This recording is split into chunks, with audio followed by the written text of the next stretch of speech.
지난 시간에 신명기까지, 다시 말해서 모세오경까지를 통해서 아브라함 언약 중에 특별히 자손 언약의 성취와 관련해서 살펴봤습니다. 말하자면 모세오경을 통해서 아브라함 언약의 자손 언약의 성취 과정을 기록하고 있다는 것이죠. 특별히 신명기서에서는 그 가데스 바니아 사건으로 말미암아 출애굽 1세대가 40년 광야 생활을 통해서 다 죽게 되고, 출애굽 당시 20세 이상 된 사람들과 광야 40년 생활 속에서 태어난 사람들로 구성된 소위 출애굽 2세대들이 이제 모세의 인도하에 요단강 동편 모압 땅까지 도착이 되어지는 이런 내용들을 우리가 신명기서를 통해서 살펴봤습니다. 특별히 신명기서 29장을 한번 보시면, 29장을 보시면 출애굽 1세대에게 맺어주셨던 그 시내산 언약의 연장선상에서 시내산 언약의 갱신이라는 그런 의미에서 모압 언약을 체결해 주시는 이런 내용을 우리가 살펴볼 수가 있습니다. 29장 1절을 보시면, 호렙에서 이스라엘 자손과 세우신 언약 외에, 이게 이제 시내산 언약을 얘기합니다. 출애굽 1세대와 맺어주신 외에 여호와께서 모세에게 명하사 모압 땅에서 또 그들과 세우신, 모압 땅에서 또 그들과, 여기서 또 그들이라는 것은 출애굽 2세대들을 얘기하는 것이죠. 이해하시겠습니까? 네. 또 그들과 세우신 언약의 말씀이 이러하니라 하면서 2절부터 거기 9절까지의 내용을 통해서 그 압축적으로 축약적으로 출애굽 1세대와 맺었던 시내산 언약의 그 동기의 내용들을 2세대들에게도 동일한 맥락 속에서 그 언급을 하면서 모압 언약을 체결해 주십니다. 그러니까 이 시내산 언약과 모압 언약은 내용상 그 동질성을 띠고 있고, 출애굽 1세대와 2세대 사이에 어떤 연속성을 갖다가 그 시도하기 위해서 2세대들에게 시내산 언약의 연장선상에서 모압 언약을 체결해 주심으로 말미암아 너희들은 1세대와 별개의 것이 아니라 1세대의 연장선상에서 지금 너희들이 하나님의 언약 백성으로 지금 존재하고 있는 것이고, 그렇기 때문에 1세대가 불순종함으로 말미암아 그 감당하지 못했던 이 가나안 정복을 통한 땅 언약의 성취라는 이런 그 사명을 2세대들이 감당을 해야 된다라는 그런 그 의미에서 모압 언약식을 체결해 주고 계시다. 이렇게 우리가 그 정리를 할 필요가 있습니다. 자, 그렇게 해서 이제 여호수아의 리드로 여호수아가 이제 모세의 일을 뒤를 이어서 이스라엘 백성의 지도자로 출애굽 2세대를 이끌고 가나안 땅으로 들어가게 되죠.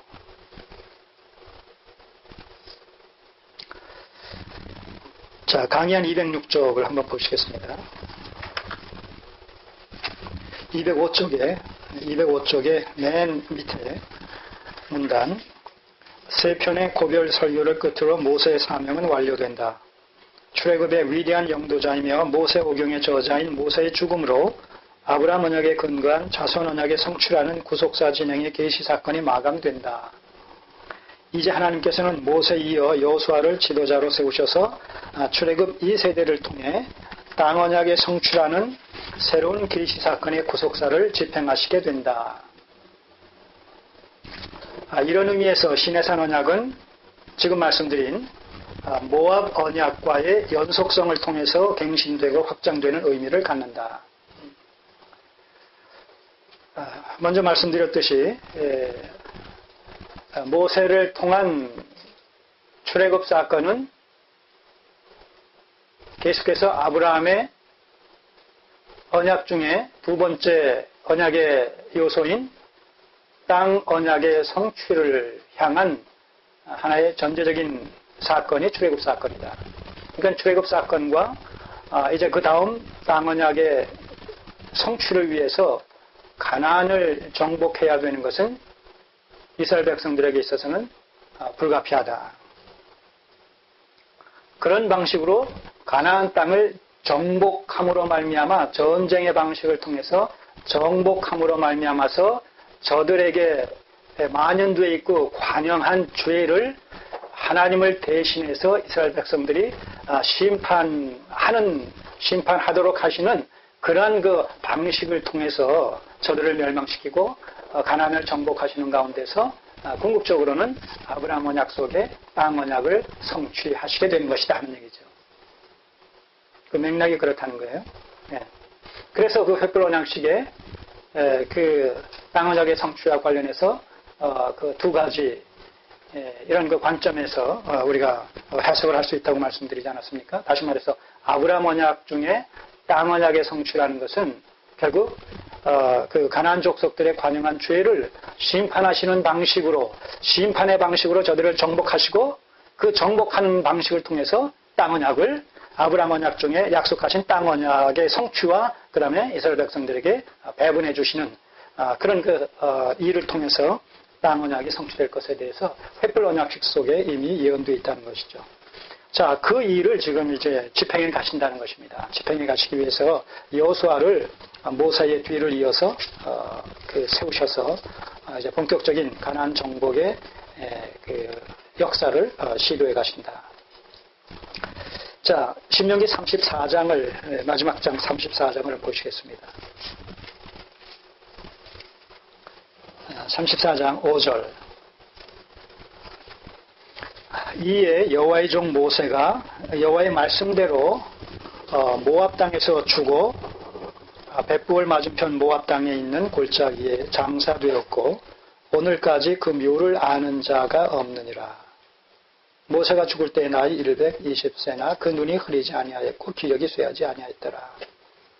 자, 여기서 모세의 죽음을 우리가 확인하게 되는데 그 묘를 아는 자가 없다. 이 말의 의미는 하나님께서 모세를 장사 지내셨다는.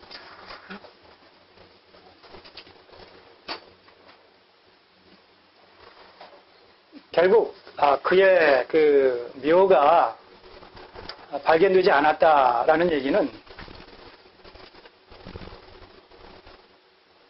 이스라엘을 출애굽시켜서 여기 모압 땅까지 요단강 동편 모압 땅까지 인도해 온 그 당사자는 모세가 아니라 하나님이셨다. 모세는 단순히 하나의 도구로 하나님의 역사에 하나님의 구속사의 경륜을 성취시키는 일에 하나의 도구로 사용되어졌을 뿐이다라는 거죠. 여러분, 오늘 어느 목회자도 어느 유명한 목회자도 결코 하나님 앞에서 하나님의 백성들에게 높임을 받거나 영광을 받거나 어떤 존귀와 흠모의 대상이 되어질 수 없다는 거예요. 흔히들 사람들이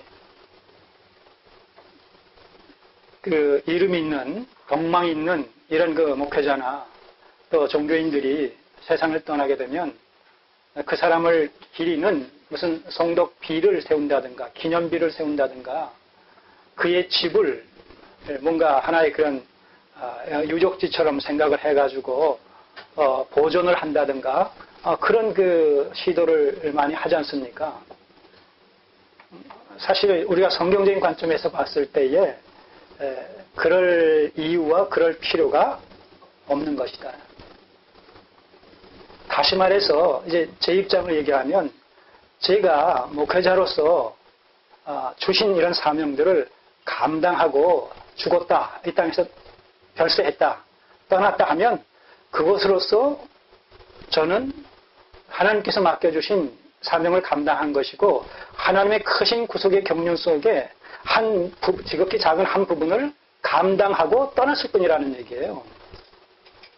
그것은 마땅히 내가 해야 될 도리를 했을 뿐이지 그것 자체로서 사람들에게 기억된 바가 되어지고 영광과 어떤 존귀의 대상이 되어지고 길이길이 후대에 남을 어떤 업적을 쌓은 것이냐 또 그런 이름을 남길 만한 그런 위대한 사람이냐 그렇게 인식되어질 아무런 이유가 없다는 거죠.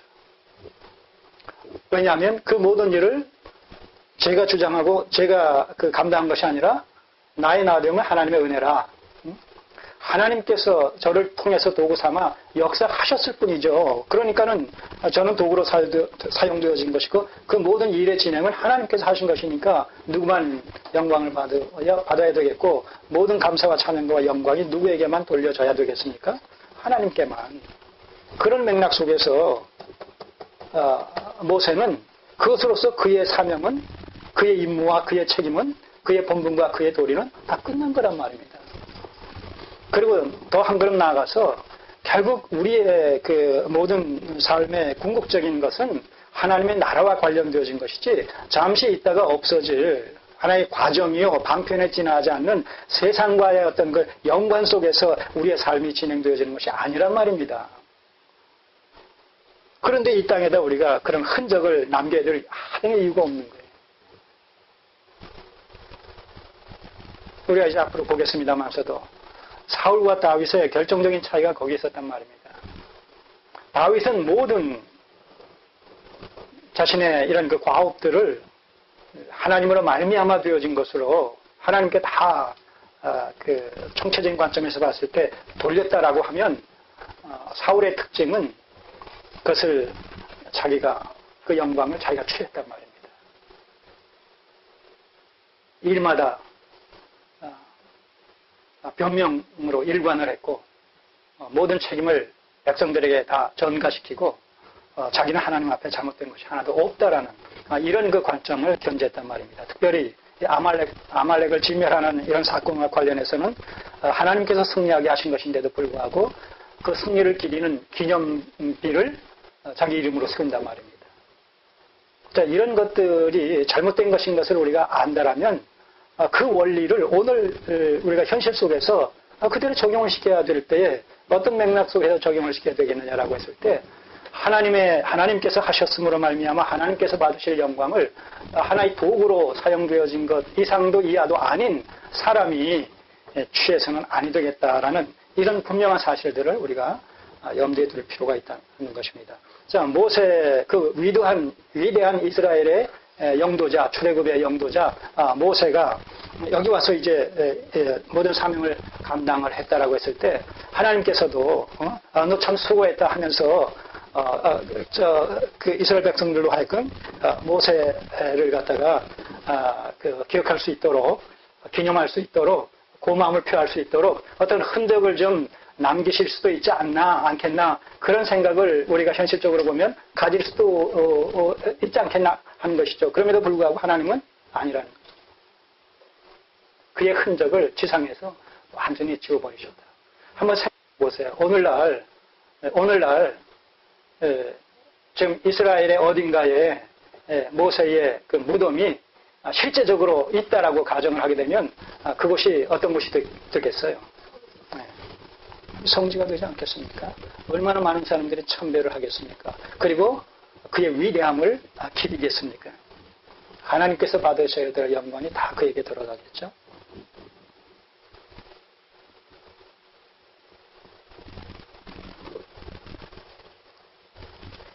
지금 그러지 않아도 무슨 베드로 교회니 무슨 교회니 해가지고 성지라고 해가지고 다 순례하지 않습니까?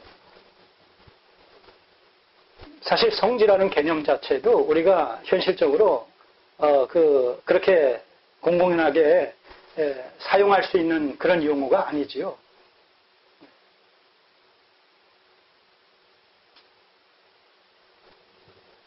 성지 순례라는 것을 이 시대에 우리가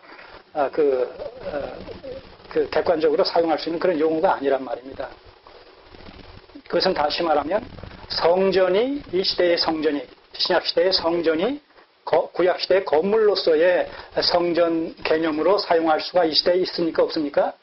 없는 거와 마찬가지 맥락 속에서 성지순례도 마찬가지라는 거예요.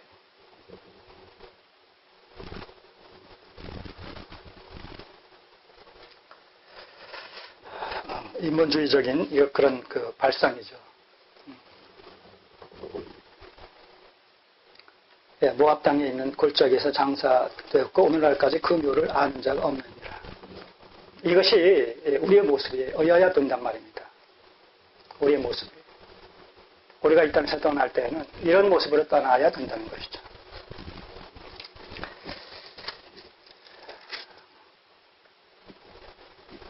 자, 강의한 206조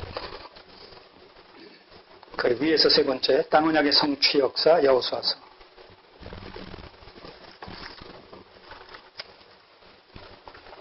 자, 그러니까 아브라함 언약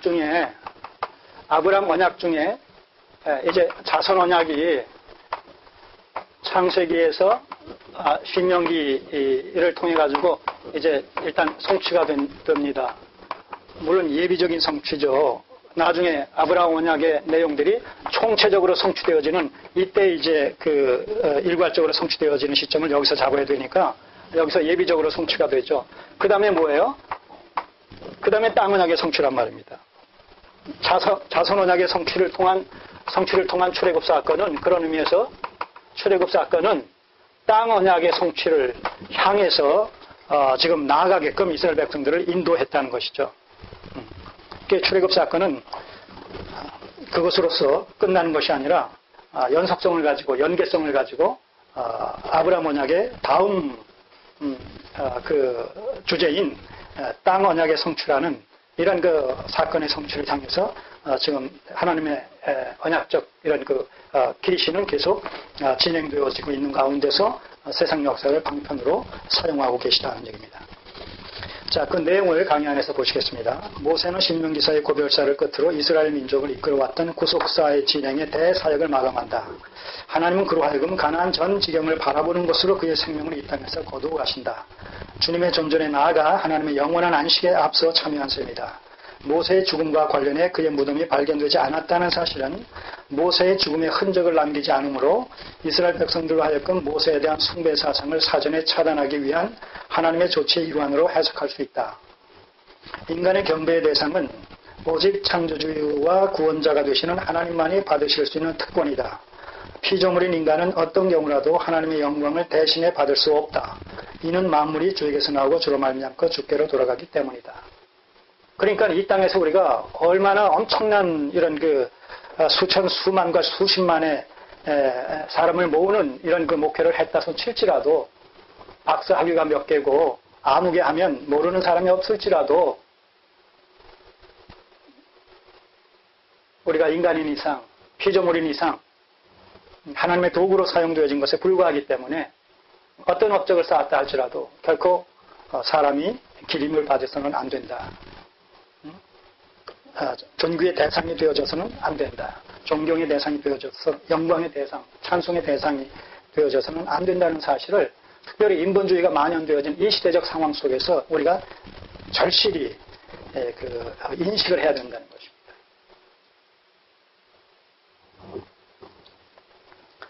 여호수아서 기자는 모세의 죽음과 때를 같이해 여호수아를 차기 지도자로 삼아 출애굽 2세대를 이끌고 하나님의 성전을 수행하는 가나안 정복의 역사를 기술한다. 가나안 정복사는 아브라함 언약에 근거해 모세의 출애굽 사건을 통해 자손 언약을 성취하신 하나님께서 여호수아를 통해 땅 언약을 성취하시려는 하나님의 강력한 의지의 표명을 기록한 내용이다.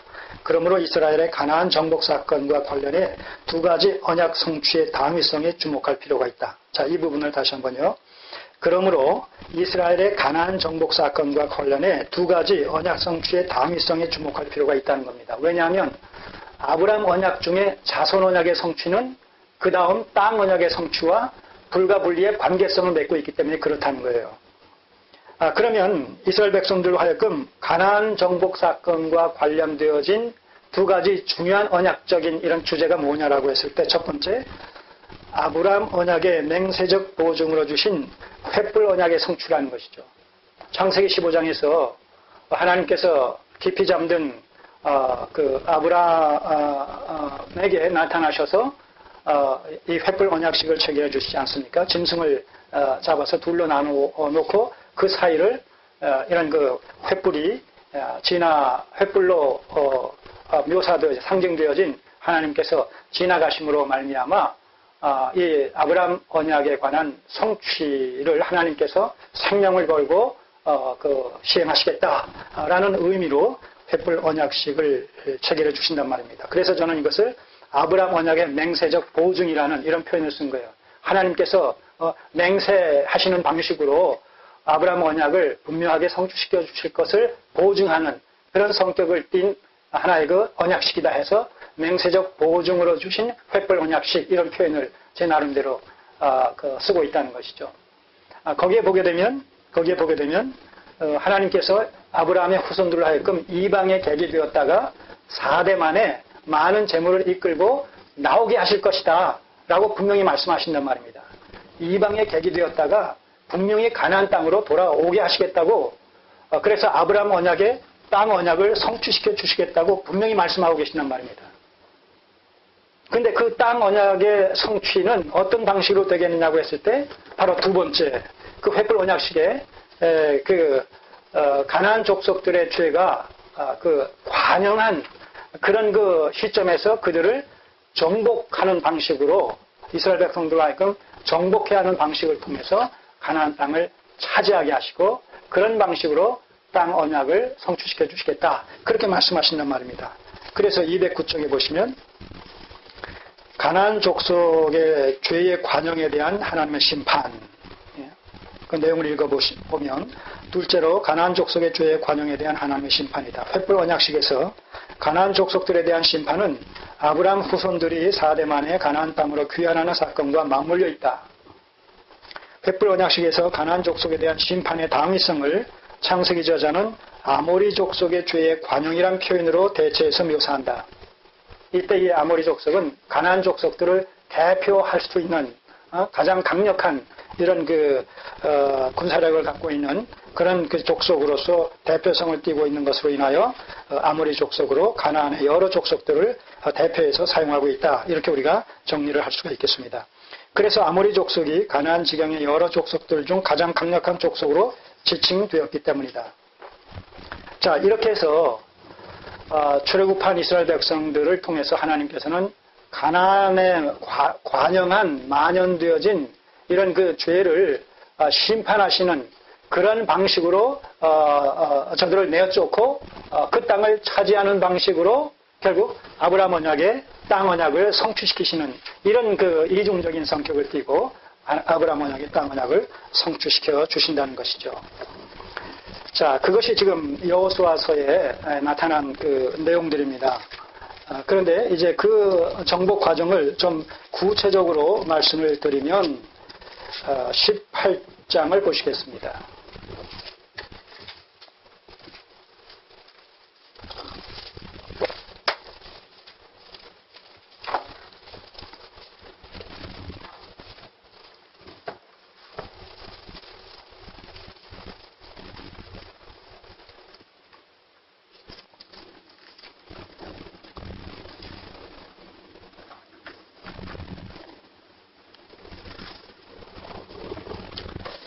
자, 1, 2절을 보시면 이스라엘 자손의 온 회중이 실로에 모여서 거기 회막을 세웠으니 그 땅이 이미 그들 앞에 돌아와 복종하였습니다. 이스라엘 자손 중에 그 기업의 분배를 얻지 못한 자가 오히려 7지파라. 자, 그러니까 땅 분배를 받지 못한 지파가 7지파라면 실제 정복을 해서 현지 땅을 소유한 지파는 몇 지파라는 얘기입니까?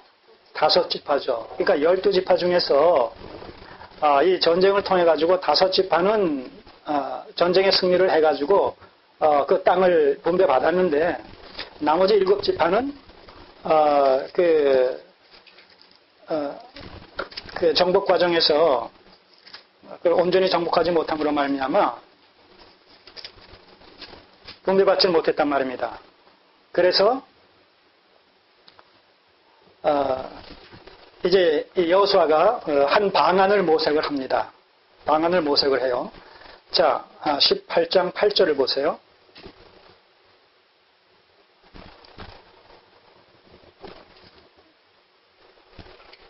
그 사람들이 일어나 떠나니 여호수아가 땅을 그리러 가는 그들에게 명하여 가로되 가서 그 땅을 두루 다니며 그려가지고 내게로 돌아오라. 내가 여기 실로에서 여호와 앞에서 너희를 위하여 제비 뽑으리라. 자, 땅을 직접 분배받지 못한 7지파의 대표를 뽑아서 그들로 하여금 그 가나안 지경을 정탐하고 돌아오라는 거예요.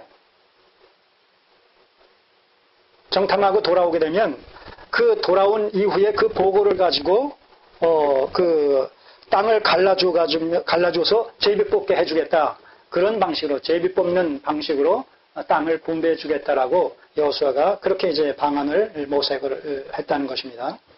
자, 9절. 그 사람들이 가서 그 땅을 두루 다니며 성읍들을 따라서 7부분으로 채게 그리고 실로 진에 돌아와 여호수아에게 나오니 여호수아가 그들을 위하여 실로 여호와 앞에서 제비 뽑고 그가 거기서 이스라엘 자손의 분파대로 땅을 분배하였더라. 자, 이렇게 해서 7지파에게는 그 정탐한 내용을 가지고 제비 뽑기를 통해서 땅을 분배했단 말입니다. 자, 그리고 나서 21장을 보시면 그런 사실에 대해서 여호수아 기자가 어떻게 이제 해석을 하고 땅 분배와 관련되어진 그 내용을 해석을 하고 일단락을 시키는가 하면 21장 43절 이하를 보시면 43절 여호와께서 이스라엘의 열조에게 맹세하사 주마하신 온 땅을 이와 같이 이스라엘에게 다 주셨으므로 그들이 그것을 얻어 거기 거하였으며 여호와께서 그들의 사방에 안식을 주셨으되 그 열조에게 맹세하신 대로 하였으므로 그 모든 대적이 그들을 당할 자가 하나도 없었으니 이는 여호와께서 그들의 모든 대적을 그들의 손에 붙이셨습니다. 여호와께서 이스라엘 족속에게 말씀하신 선한 일이 하나도 남음이 없이 다 응하였더라. 자, 여호수아 기자는 이렇게 도면상으로 제비 뽑아 분배한 이런 지역까지도 가나안 땅을 주시겠다고 약속하신 이 아브라함 언약의 땅 언약의 성취라는 관점에서 해석을 해버린단 말입니다. 해석을 했다는 거예요. 현재적으로는 아직 실지 회복이 되지 않았음에도 불구하고 도면상으로 제비 뽑아서 분배한 그 땅을 여전히 저들이 가나안 족속이 차지하고 있는 것이죠. 그 시점에서는 그랬음에도 불구하고 그것을 이미 아브라함의 땅 언약이 성취되어져서 12지파에게 해당되어지는 그 땅을 이미 주신 것으로 저들의 입장에서 보면 차지한 것으로 그렇게 간주를 하고 해석한다는 것이죠. 지금 남북이 통일됐습니까? 안 됐습니까?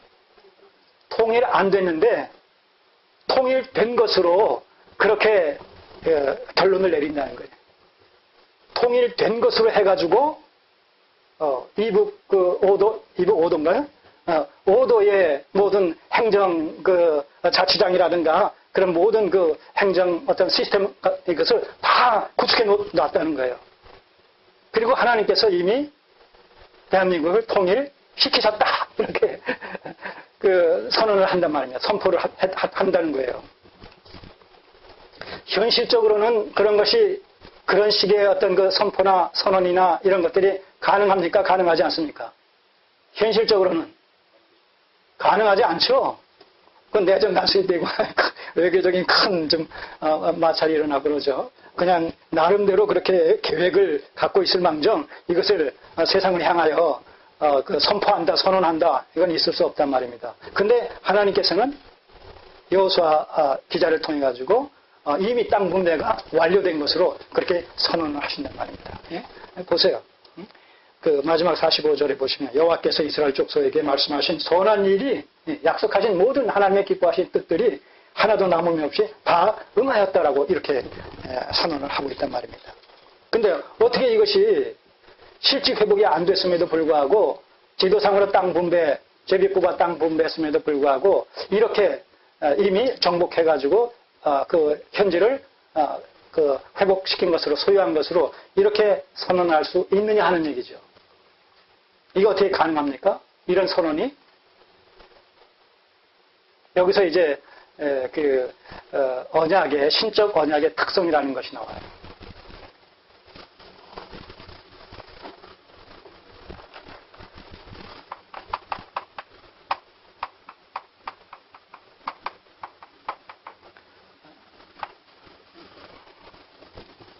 신적 언약의 특징이 뭐냐면 이게 첫째 주권성이라는 거예요. 주권성. 주권성이라는 것은 하나님의 기뻐하시는 뜻. 하나님께서 언약을 맺어주신 것은 하나님의 기뻐하시는 뜻대로 되어지는 일입니다. 그렇기 때문에 이것은 은혜성의 언약이 되는 것이죠. 그래서 두 번째가 은혜성이에요. 하나님의 신적 언약은 은혜성을 띠고 있다는 것이죠. 창세 전에 그리스도 안에서 우리를 택하사 구원하시기로, 하나님의 자녀 삼아주시기로 예정하시사. 이게 뭐예요? 바로 하나님의 은혜에, 하나님의 주권과 또한 은혜에 기초하고 있기 때문에 가능하다는 거예요. 우리가 낳기도 전에, 어떤 일을, 선한 일을 행하기도 전에, 우리의 행위와 무관하게, 우리의 업적과 무관하게, 일방적으로. 자, 이렇게 주권성과 은혜성을 띠고 있기 때문에 하나님의 언약은 뭐예요? 마땅히 실현되어질 수밖에 없다는 거예요. 실현성.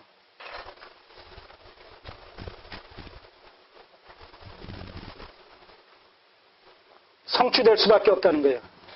우리의 어떤 그 언행심사에 따라서 조건부적으로 맺어주신 것이 아니라 하나님께서 일방적으로 은혜 가운데 기뻐하시는 뜻 가운데서 맺어주신 것이기 때문에 우리가 그 은혜에서 요구하고 있는 어떤 그 행함에 우리가 순종을 하건 하지 못하건 간에 그거와 상관없이 궁극적으로, 근본적으로 하나님의 신적 언약은 때가 찰 때에 마땅히 성취되어진다는 것이죠. 실현성. 그 다음에 네 번째가 뭐냐면 언약 간의 상호 연계성이네요. 성경에 게시되어진 언약은 그 출발이, 그 기원이 하나님으로부터 그분의 기뻐하시는 뜻 가운데서 맺어주신 것이기 때문에 성경에 게시되어진 언약은 상호간에 불가분리의 이런 그 관계성을 맺고 있다. 연계성을 맺고 있다는 것이죠. 그래서 성경에 게시되어진 어떤 언약도 독립된 언약이 아니라는 거예요. 독립된 언약이 아니라는 거예요.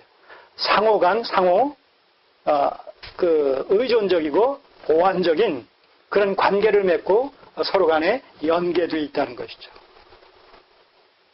여기서 우리는 조직신학적 관점에서의 그 언약의 분류와 성경신학적 관점에서의 언약의 분류라는 이런 그 좀 상이한 부분을 갖다가 우리가 통합적으로 이해할 필요가 있다는 거예요. 그게 무슨 말인고 하니 조직신학적 관점으로 접근을 하게 되면 뭐가 거기서 약화되느냐 하면 역사성이 약화되어져요. 그 통시적이고 통전적인, 다시 말하면 총체적인 관점에서 보는 그런 부분이 약화되어지는 반면에 그 주제별로 접근한단 말입니다. 그래서 조직신학적으로 접근하게 되면 거기서 시간성이 결핍이 되어진다는 거예요. 시간이라는 것이에요. 평면적으로 성경을 보게 된단 말이죠. 입체적으로 보지 않고. 그러다 보니까 무슨 문제가 생기느냐? 그런 관점에서, 조직신학적 관점에서 보게 될 때 성경 속에 게시되어진 하나님의 언약은 어떤 언약이 있게 돼요? 네? 조직신학적 관점에서 보게 되면 그 역사성이 무시되고 시간이 무시되어지고 입체적인 것이 아니라 평면적으로 접근을 하게 되고 주제별로 접근을 하게 되다 보니까 조직신학적 관점으로 그런 관점으로 그게 이제 조직신학적 관점인데 그렇게 접근하게 되면 성경에 계시된 언약은 은혜 언약과 행위 언약이라는 이런 그 두 가지로 분류가 된단 말입니다. 그런데 이것을 성경신학적 관점으로 보게 되면 바로 역사성, 시간성, 입체적으로, 통시적으로 이렇게 보게 되면 결국 뭐예요? 은혜 언약 하나밖에 없게 된단 말입니다. 은혜 언약 하나. 그러면 조직신학에서 보는 이 행위는 어떤 그 의미로서 성경신학에서는 해석을 하게 되느냐라고 했을 때 여러분 은혜는 무엇을 요구하죠? 은혜는 뭘 요구합니까? 믿음은 뭘 요구하죠? 믿음은 행함을 요구하잖아요. 그래서 행함이 없는 믿음은 그 자체로서 성립될 수 있어요, 없어요? 없다는 거예요. 여러분 믿음 하나만 독립적으로 존재하거나 성립될 수 없다고 분명히 말씀하고 있단 말입니다. 그래서 행함이 없는 믿음은 그 자체로서 어떻게 돼요? 죽은 믿음이다. 그러니까 그걸 통합하게 되면 믿음은 행함으로 말미암아 온전케 되어진다. 이렇게 야고보 사도가 정의하고 있지 않습니까? 그런 의미에서 은혜도 마찬가지. 은혜와 믿음은 그 동격이잖아요. 동질성을 띠고 있단 말입니다. 은혜로 우리가 또 믿음을 받는 것이기 때문에 그러니까 믿음이 행함을 요구하면 은혜도 뭘 요구해요? 은혜도 은혜 입은 자에게 행함을 요구한단 말입니다. 은혜도. 바로 은혜가 요구하는 행함이 뭐예요? 성경신학적 관점에서 바로 이 조직신학에서 얘기하고 있는 이 행위 언약의 부분이 성경신학적 관점에서는 은혜에 수반된 행위라는 이런 성격을 띠고 이 은혜 언약에 부속되어 있단 말이죠. 부속되어 있다. 그러니까 여기서는 은혜 언약과 행위 언약이 둘로 구분이 되지만 성경신학적 관점에서는 은혜와 행위가 하나로 묶어진다는 것이죠.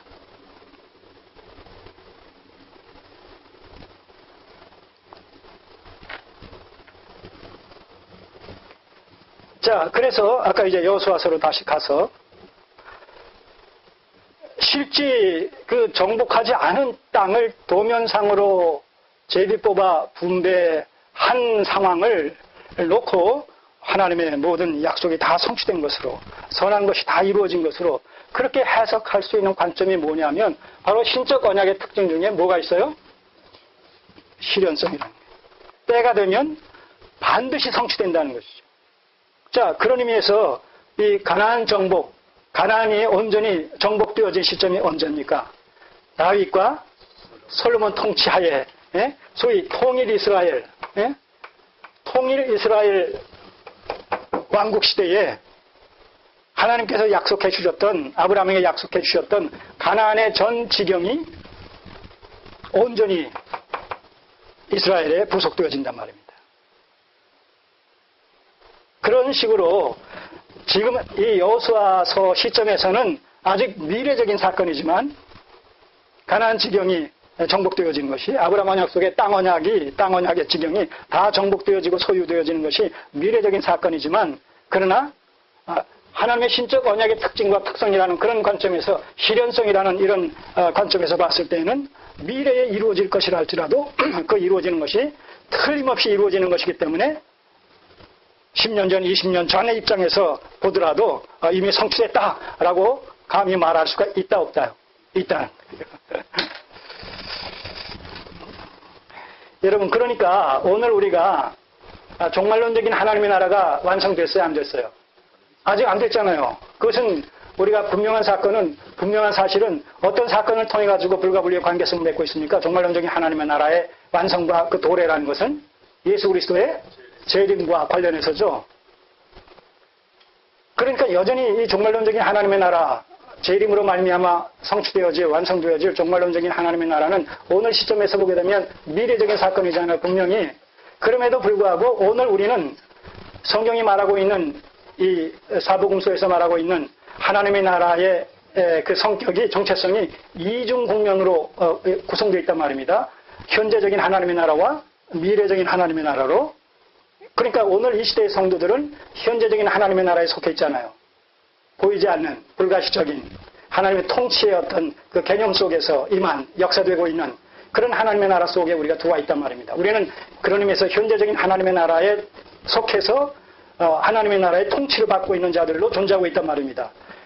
다시 말해서 그러한 그 현재적인 하나님의 나라에 속한 자는 재림으로 말미암아 완성되어질 미래적인 하나님의 나라가 이미 나라에 들어갈 것과 그 나라를 소유할 것이 이미 뭐예요? 보장이 돼 있단 말입니다. 미래적인 것이지만 현재적인 하나님의 나라에 속한 사실로 말미암아 그 연장선상에서 이미 미래적인 하나님의 나라도 나의 것으로 소유하고 있단 말입니다.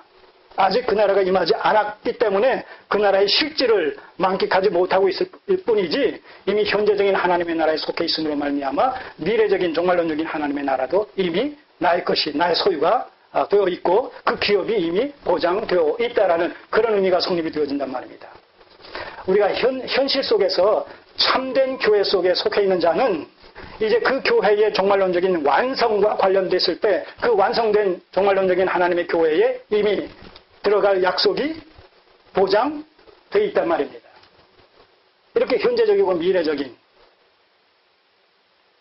이런 양면성을 띠고 있단 말입니다. 교회도 그렇고 하나님의 나라도 그렇고. 그렇듯이 하나님의 약속은 그 실현성이라는 이런 그 하나님의 언약적 특성이라는 관점에서 봤을 때 오늘 시점에서 아직 이루어지지 않았지만 그러나 미래적인 관점에서 봤을 때 틀림없이 성취되어질 것이기 때문에 현재적으로 이미 성취됐다라고 표현해도 과언이 아니라는 거예요. 그래서 오늘 우리가 구원받은 하나님의 백성으로서 현실을 살아간다라고 했을 때 여러 가지 우리가 어려움에 직면해 있지 않습니까? 또 끊임없이 어려움에 직면하면서 살아가게 되지 않습니까? 그럼에도 불구하고 그 현실적인 어려움과 현실을 살아가면서 부딪히게 될 어려움 앞에서 우리가 낙심하거나 좌절하거나 시험에 들지 않을 수 있는 이유는 뭡니까? 그리고 오히려 범사에 하나님을 향하여 감사할 수 있고 기뻐할 수 있고 모든 것을 합력해 선을 이루시는 하나님이다 라는 관점에서 현실을 오히려 긍정적으로 해석할 수 있는 이유가 어디 있습니까? 지금 우리가 어려움을 겪는다 할지라도 우리는 이미 현재적이며 동시에 미래적인 종말론적인 하나님의 나라와 하나님의 교회 속에 이미 들어가 있는 자로 현실에 존재하기 때문에 오늘 우리가 당하는 어려움은 과정의 어려움이요, 일시적인 어려움이요, 잠깐 받는 고난이지 미래의 하나님의 나라가 임하게 될 때 우리는 현재 고난은 장차 우리가 받을 영광과 좋게 비교할 수 없는 그런 고난이요, 그런 영광을 우리가 이미 보장받고 있다는 것으로 말미암아 잠시의 고난을 우리가 믿음 안에서 넉넉히 인내로서 감내해야 된다라고 성경은 부단히 우리에게 요구하고 있단 말입니다. 자, 이런 맥락에서 여러분 신앙은 관념이 아닙니다. 신앙은 관념이 아닙니다.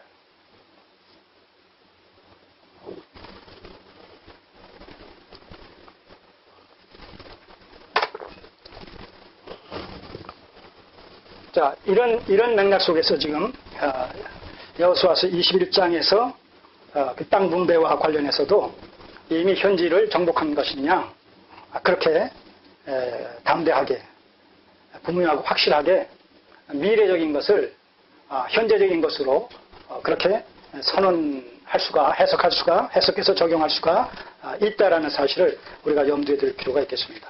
자, 이런 식으로 해서 우리가 여호수아를 통해 가지고 뭐예요? 땅 언약이 사실상 본질상 성취된 것으로 간주할 수가 있다는 거예요.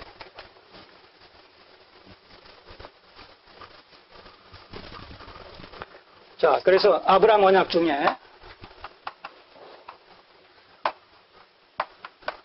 자손 언약은 창세기에서 신명기를 통해서 그 다음에 모세를 통해서 출애굽 사건 그렇게 성취가 됐죠. 성취가 됐어요.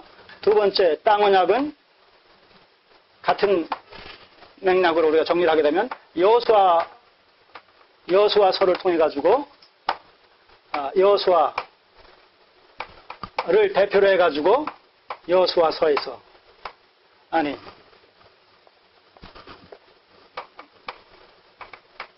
가나안 정복을 통해서, 가나안 정복 사건을 통해서 성취가 된단 말입니다. 성취가 됐단 말입니다. 그럼 다음 언약이 뭐예요? 예, 세 번째 이제 왕언약으로 간단 말입니다. 이 왕언약이 사사기부터 이제 시작되어지는 거예요. 자, 이런 그 언약적 구속사라는 관점에서 성경을 쭉 해석해 나가면 사사기서에서 여러분 아주 그 특징적으로 묘사되고 있는 이 말씀을 한번 보세요. 자, 사사기서 마지막 장 21장.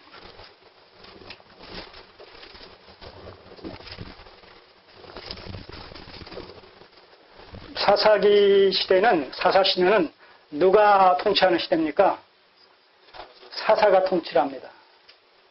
사사가 통치를 하는데 한 사사가 계속 이스라엘을 통치하는 것이 아니라 이 지파에서 저 지파에서 사사들이 그때그때마다 필요에 따라서 하나님에 의해서 세워지면서 이스라엘을 통치하게 되는데 그 사사의 통치 속에 나타나는 현상들을 보게 되면 온전합니까? 완전합니까? 불완전합니까? 불완전합니다. 그래서 우리는 사사기서를 공부하면서 어떤 그 사이클을, 특징적인 어떤 사이클이 나타나고 있는 것을 볼 수 있다. 이런 얘기를 많이 들으셨을 거예요. 말하자면 하나님께서 구원해 주셨는데 그 구원의 상태에서 시간이 지나갈수록 어떤 상황이 벌어지죠? 범죄한단 말입니다. 범죄하게 될 때 하나님께서는 그 가나안 족속들을 붙이셔서 그 전쟁하게 하시고 전쟁을 통해 가지고 심판하시고 징계하시고 그렇게 해서 어떻게 돼요? 저들이 다시 이제 그 노예가 되어진단 말입니다. 예. 저 고난 가운데 처해지게 되죠. 그러면 저들은 어떻게 반응합니까? 회개한단 말입니다. 회개하면 하나님께서 또 다른 사사를 세우셔서 이스라엘을 구원하시죠. 예. 자, 이렇게 구원, 범죄, 예? 그 다음에 전쟁, 그 다음에 회개, 이런 식으로 계속 이것이 사이클처럼 돌아간단 말입니다. 자, 이런 그 현상 속에서 사사기서는 그 사사들의 통치에 말하자면 2% 부족한 이런 그 부족한 부분들을 이런 식으로 그 표현을 하죠. 자, 25절을 보시면 그때 이스라엘에 왕이 없으므로 사람이 각각 그 소견에 옳은 대로 행하였더라. 왕이 없으므로 이스라엘 백성들이 각각 그 소견에 옳은 대로 행하였더라. 이게 10인 10세기였다는 거예요. 중앙집권적인 이런 강력한 중앙집권적 이런 그 어떤 왕의 통치가 일사불란하게 시행되지 않다 보니까 저마다 이것이 옳다 저것이 옳다 이런 식으로 중구난방식의 이런 그 정책들이 펼쳐지게 돼서 일관성이 없었다는 거예요. 통일성이 없었다는 거예요. 그러므로 말미암아 지금 이 표현 속에는 저자가 이 표현을 하는 데는 어떤 그 강한 열망이 여기 투영되어 있습니까? 예? 그때 이스라엘에 왕이 없으므로 사람이 각각 그 소견에 옳은 대로 행하였더라 라고 이 사사기서를 끝맺는 사사기서 저자의 심정 속에 어떤 강한 갈망과 열망이 잠재되어 있느냐, 있음을 우리가 간파하게 되느냐 하는 얘기예요. 뭘 보게 돼요? 왕의 필요성, 왕의 등장, 네? 네. 사사 가지고는 안 된다는 얘기예요. 이 사사 가지고는 안 되겠다. 그런 의미에서 사사는 왕의 어떤 그림자, 예. 왕의 모형적이고 예표적인 이런 어떤 성격을 띈 그런 그 지도자 상으로 우리가 묘사되고 있는 것을 볼 수가 있어요. 그러니까 2% 부족해요.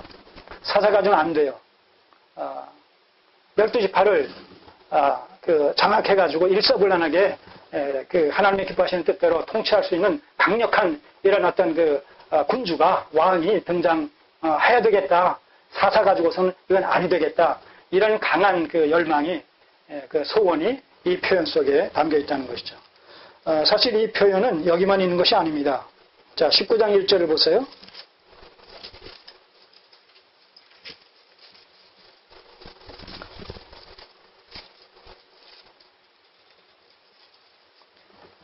이스라엘의 왕이 없을 때에 에브라임 산지 구석에 우거하는 어떤 레위 사람이 유다 베들레헴에서 첩을 취하였더니 그 첩이 행음하고 남편을 떠나, 이거 아주 참 비극적인 참담한 이런 그 사건 우리 내용 알고 있잖아요. 자, 이런 일들이 도덕적이고 윤리적인 하나님의 백성으로서 있을 수 없는 이런 처참한 비극적인 일들이 일어난다라고 했을 때, 이것이 왜 이런 일이 일어나느냐라고 했을 때, 법이 무시되기 때문에, 강력한 이런 중앙 집권적인 통치권이 결핍되어지고 결여되어졌을 때에 각자가 자기 소견에 좋을 대로 옳은 대로 행하는 이런 개인주의가 팽배되다 보니까 어떻게 보면 지금 우리나라의 어떤 그 형편과 실정과도 유사성이 있는지 모르겠어요. 좀 강력한 리더십을 발휘할 수 있는 이런 그 지도자가 좀 있어가지고,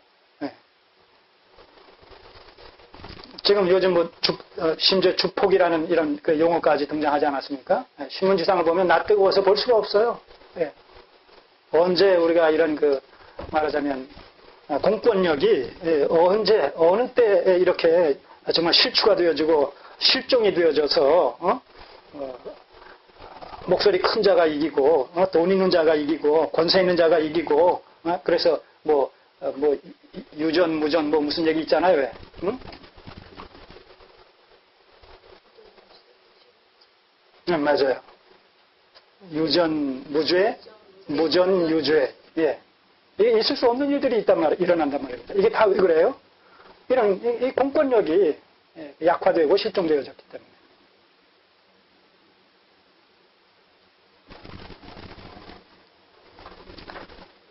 그래서 이스라엘의 왕이 없을 때에 그런 일들이 일어났다는 거예요. 그런 일들이. 자, 그런가 하면 18장 1절을 보세요.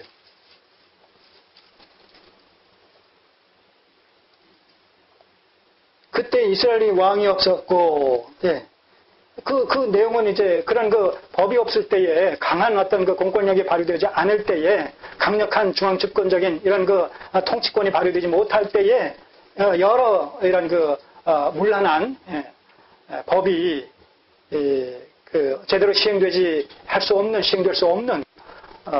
그런 일들이 일어난다는 것이죠. 그게 다 왕이 없었기 때문에 그렇다. 이런 아쉬움을 표현한 것을 우리가 보게 됩니다. 자, 그런가 하면 17장 6절.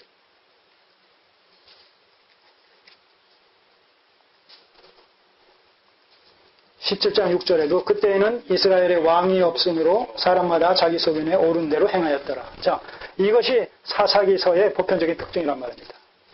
그러니까 사사기서는 아주 혼란한 시대, 법이 제대로 시행되지 않았던 시대, 통치권이 무능하고 무력한 시대. 그래서 자기 소견에 좋을 대로, 그래서 심지어는 여호와 신앙도 아주 혼합주의적인 이런 신앙이 만연돼 있었단 말입니다. 그러므로 말미암아 이 사사기서에서는 이렇게 왕이 없으므로 사람이 각각 옳은 대로 소견에 옳은 대로 행하였더라는 이런 간절한 소원 속에서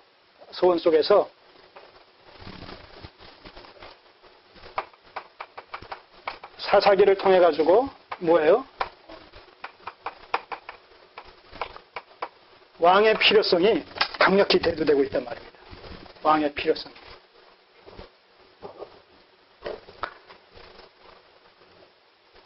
자, 그 흐름을 여러분들이 딱 잡고 계셔야 돼요. 아브라함 언약까지 와가지고 이제 아브라함 언약에서 자손 언약과 자손 언약이 모세 오경을 통해서 출애굽 1세대와 2세대로 연계되어지는 가운데서 일단락되어지고, 그 다음에 모세의 영도하에 출애굽 2세대가 이제 가나안 정복의 방식을 통해서 현재를 회복시키는 가운데 땅 언약이 성취되어지는데, 엄밀한 의미에서 보게 되면 5지파는 실질을 회복하지만 나머지 7지파는 이 도면상으로 해서 땅에 분배되어지지만 하나님의 신적 언약의 특성상 때가 되면 마침내 또 틀림없이 성취되어진다라는 실현성의 원리에 입각해서 나중에 다윗과 솔로몬 통치하에 온전히 아브라함 언약 속에 약속되어진 그 땅의 전 지경이 다 정복이 되어지지만 이 여호수아서 이 시점에서 이미 정복되어진 것으로 또 소유되어지고 분할되어진 것으로 이미 그렇게 미래적인 것을 현재적으로 단정적으로 해석해버리는 이런 그 언약의 어떤 특성적인 이런 측면을 우리가 고려할 필요가 있다는 것이죠.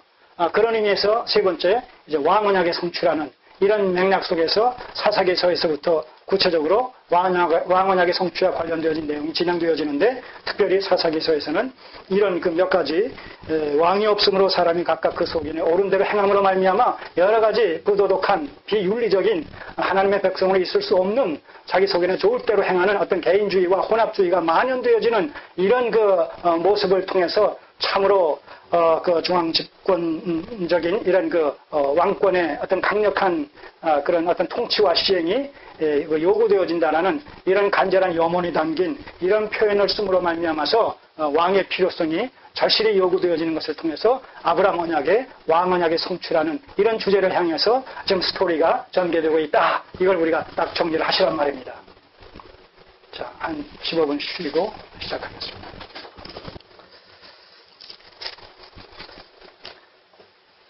자, 왕의 필요성에 대해서 우리 사사기서에서의 그 특징적인 이런 표현과 관련해서 우리가 살펴봤습니다. 그때 이스라엘에 왕이 없으므로 사람이 각각 그 소견에 옳은 대로 행하였더라. 그러니 사람이 각각 그 소견에 옳은 대로 죄성으로 말미암은 타락한 본성을 갖고 있는 인생들이 각각 소견에 옳은 대로 행했다라고 했을 때 그 정황이 어떨까요? 그 상황이 어떻게 전개될까요?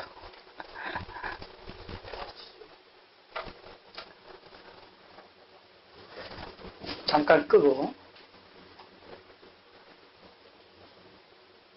그렇다는 거예요. 요즘 보잖아요. 신문에 주폭들의 모습.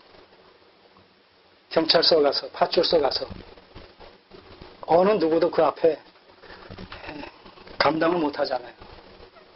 그 자기 소견에 좋을 대로 그런 식으로 진행되어졌던 그 시대적 상황이 사사시대 200~300년의 그런 기간이었다는 것이죠.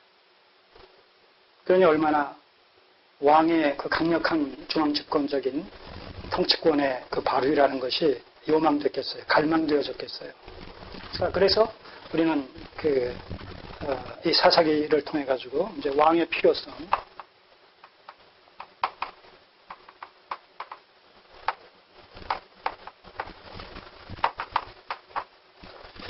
자, 왕의 필요성이 대두가 되어지면서 그 다음에 이제 룻기서로 넘어가잖아요. 룻기서로 넘어가면 우리가 룻기서에서 가장 중요하게 살펴봐야 될 부분이 그 마지막 4장 18절부터 마지막 절까지 나타난 그 족보입니다. 유다 지파의 기부.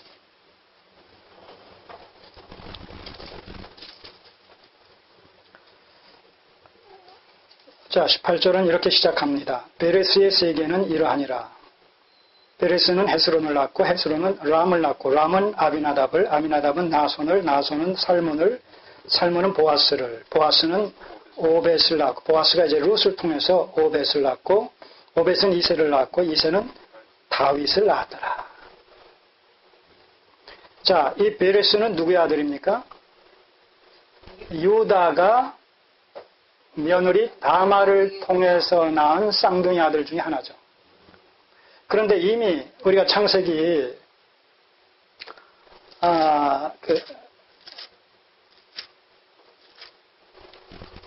창세기 49장에서 창세기 49장에서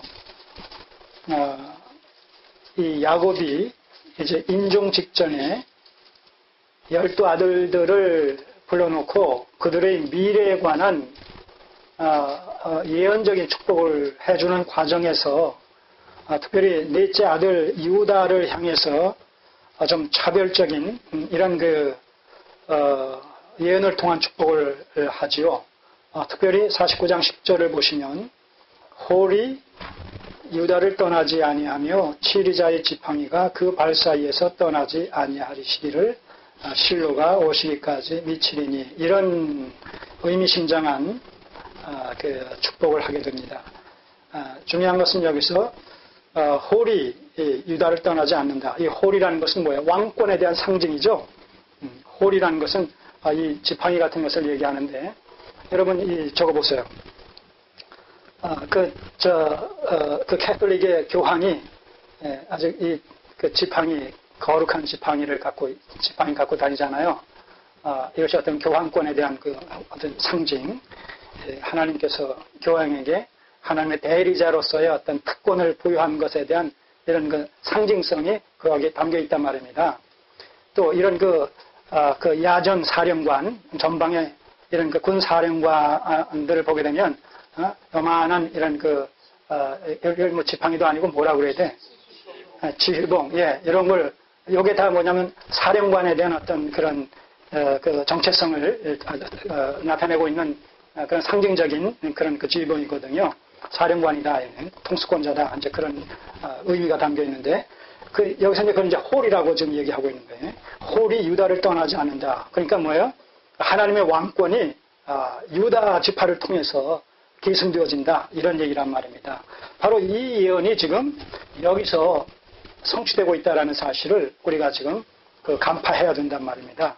그렇게 언약적 구속사건에 입각해서 야곱을 통해서 유다 지파를 통해서 홀이 하나님의 왕권이 신정적 왕권이 그 계승되어질 것을 그 축복으로 예언을 했었는데 지금 여기서 그 유다의 아들 중에 베레스를 통해 가지고 지금 후손들이 계승되어지는 가운데 다윗까지 소개가 되면서 이 계보가 일단락되어진단 말입니다. 이 계보는 그런 의미에서 어떤 특성을 가진 계보입니까? 바로 왕권에 대한 왕권의 그 어떤 계승, 왕권의 정체성을 띈 그런 그 계보다, 왕의 계보다, 이렇게 우리가 별명을 붙일 수가 있겠죠. 그런데 그것이 지금 유다의 아들로부터 시작해가지고 다윗에게까지 와가지고 딱 끊어버렸단 말입니다. 여기서 우리는 어떤 이 룻기서 기자의 의중을 여기서 우리가 가늠할 수가 있습니까? 바로 이 홀이 유다를 떠나지 않는다고 했을 때에 그 예언의 성취가 왕권이 유다의 계보를 통해서 오는데 결국 이스라엘 유다의 왕이 누구에게서 지금 멈추고 있느냐 하면 다윗에게서 멈추고 있는 것을 통해서 지금 사사기서에서 왕의 필요성이 지금 대두됐죠. 그런데 지금 룻기서에서는 그런 의미에서 왕의 어떤 정체성, 왕의 정체성이 시사되고 있는 거예요, 지금. 결국 여기서 얘기하고 있는 왕의 필요성이 대두되는데 이 왕은 누구냐? 다윗이다라는 것을 지금 아직 공개적으로 드러내지는 않고 암묵적으로 시사하고 있다는 거예요. 참 재미있죠? 네. 암묵적으로 시사하고 있는 거예요. 암묵적으로. 이런 흐름이 있단 말입니다. 성경의 흐름이 창세기 1장 1절부터 계시록 21장, 하늘과 새 땅이니까 22장은 21장에 부속되는 것으로 생각하면 계시록 21장까지 창세기 1장 1절부터 그 길이 있단 말입니다. 그 길을 쫓아서 성경 속을 달려가야 된다는 거예요. 그래야지 우리가 정확하게 하나님의 뜻을, 하나님의 본의를 분별할 수가 있다는 얘기고 그것은 곧 바른 해석적 관점을 견지할 수가 있다는 겁니다. 자, 이렇게 해서 이제 룻기서를 통해 가지고 사사기에서 왕의 대두되었던 왕의 필요성의 그 당사자가 누구냐? 다윗인데 아직 침묵으로 일관하는 거예요. 다윗입니까? 글쎄, 이럴 정도로. 그러나 우리가 쭉 앞에서부터 쭉 지금 그 언약적 구속사관에 입각해서 성경을 좀 해석하면서 달려온 사람들의 입장에서는 여기서 지금 룻기서 기자가 이렇게 다윗으로 끝나는 이 왕의 계보를, 유다의 계보를 소개하는 것을 통해서 이제 이스라엘의 하나님의 마음에 기뻐하시는 이런 왕이라는 것은 다윗으로 말미암아서 구체화되어지고 표면화되어지겠구나라는 사실을 감지할 수가 있는 것이죠. 자, 그렇게 해서 룻기서를 넘어가는 거예요. 그러면 이제 사무엘서가 나와요. 자, 왕의 필요성이 대두되어지고 왕의 정체성이 이제 다윗으로 암묵적이지만 그렇게 시사되어지게 되면, 이런 맥락에서 얘기한다라면, 진행되어진다라면, 그 다음에 암묵적으로 시사되었던 다윗이 명실상부하게 하나님의 마음에 합한 왕이다라는 것이 구체적으로 이제 명시가 되어야 되지 않겠습니까? 예? 명시가 되면서 그 다음에 뭐예요? 네? 등극이 되어야 되잖아요. 예? 예, 좋습니다. 등장이 되어야 되지 않겠습니까? 가시적으로. 이 어떤 스토리의 전개상. 그런데 여기서 잠깐 숨을 멈추게 하면서 예? 예, 사무엘의 등장을 소개한단 말입니다. 예? 사무엘의 등장. 사무엘은 누구예요? 마지막 사사이며 예, 선지자, 공식적인 선지자의 그 반열의 선자가 사무엘이죠. 물론 그 앞서서 우리가 선지자는 모세도 선지자였고 또 그 아브라함도 선지자로서의 어떤 기능을 수행했었던 그런 그 역사적 사실이 나옵니다만, 그러나 공식적인 이 선지 사역의 출발은 사무엘로부터 시작되어진단 말입니다. 자, 그러면 여기서도 우리가 제가 좀 하나 생각하고 넘어갈 부분이 있어요. 우리 한국적인 이런 그 교회 현장에서 이 한나의 기도의 응답이라는 것이 기도 응답과 관련해 가지고 아주 빈번하게 하나의 그 샘플로서 사용되어지는 그런 사건 중에 하나죠. 기도하면 하나님이 응답해 주신다. 간절히 기도하면, 울며 불며 기도하면. 그러니까 여기서 뭐가 나옵니까? 지성감천주의적인 신앙이라는 그런 주제가 나올 수가 있단 말입니다. 지성감천주의. 지성이면 감천이다. 여러분, 지성이면 감천이다라는 이런 미신적인, 샤머니즘적인, 이런 우상숭배적인 이런 신앙의 성격은 기독교와는 무관한 거예요. 기독교는 계시 종교이기 때문에 하나님의 기뻐하신 뜻 가운데 모든 일들이 되어지는 것이지, 우리가 울며 불며 간구한다고 해서 뭐가 단축되어지고 또 그러하지 못한다고 해서 늦춰지고 이런 것이 아니란 말입니다. 만사와 만물이 하나님의 기뻐하시는 뜻 가운데 섭리적으로 그렇게 진행되어지는 것이고, 그런 가운데서 인간의 어떤 삶이라는 것은 필요적절하게 수단과 방편으로 선용되어지는 것이지, 우리가 하나님을 좌우할 수 있는 게 아니란 말입니다. 우리의 열심과 우리의 기도와 우리의 어떤 종교적인 그런 열정을 가지고 하나님을 좌지우지할 수 있는 것 같이 그렇게 여기면 안 된단 말입니다. 만약 그렇게 여겨진다라면 그 하나님은 창조주 하나님, 주권자 하나님이 아니라 우상으로서의 하나님이란 말입니다.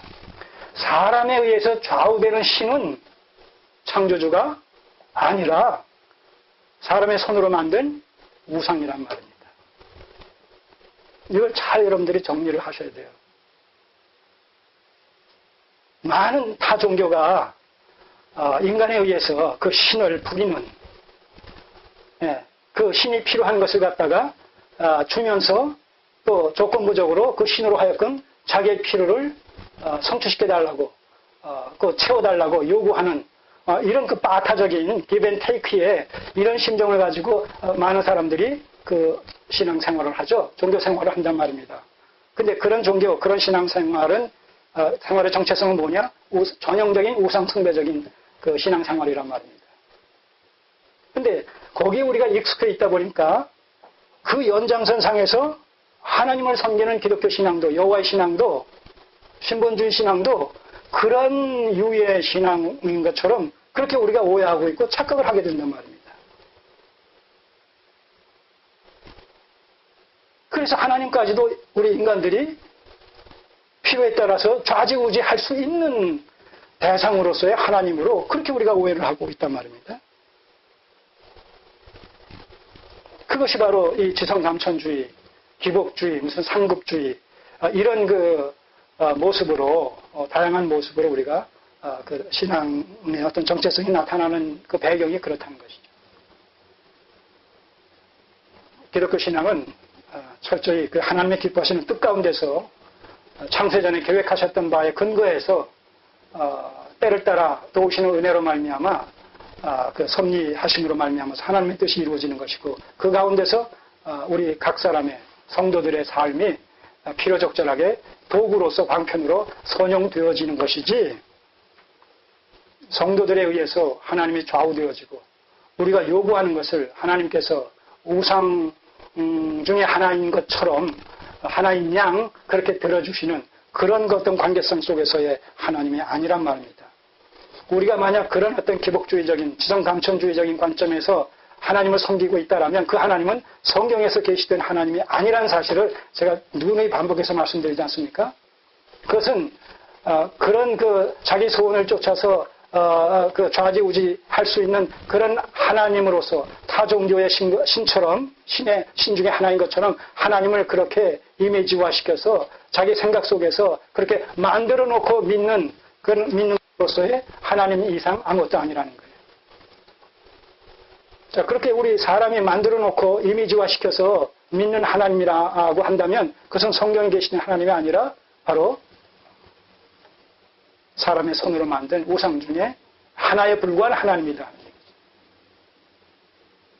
그래서 출애굽기 그 20장에서 출애굽한 이스라엘 백성들을 시내산에서 불러놓으시고 십계명을 주시면서 전제 조건으로 하셨던 말씀이 뭐예요?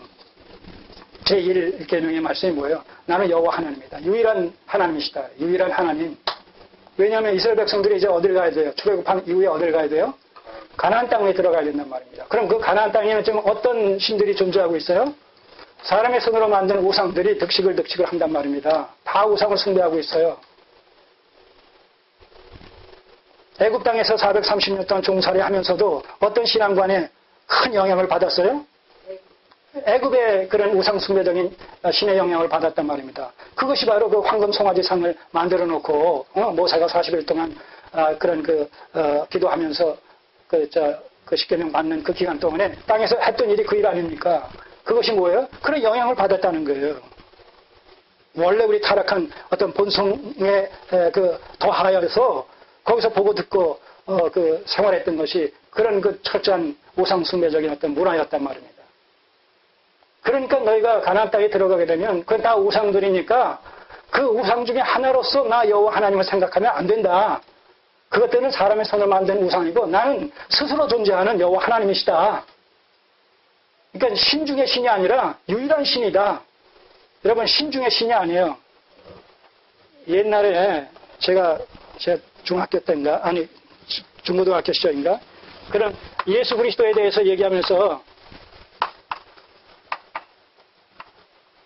이런 영화가 있었어요. King of Kings라는 네? 왕 중에 왕. 이게 누구냐면 이게 이제 예수 그런 기독 영화였었는데 예. 그때 보면 King of Kings라고 돼 있단 말이에요. 왕 중에 왕. 그런 식으로 God of Gods 예. 신 중에 신. 이게 아니란 말입니다. 우리 하나님은 뭐예요?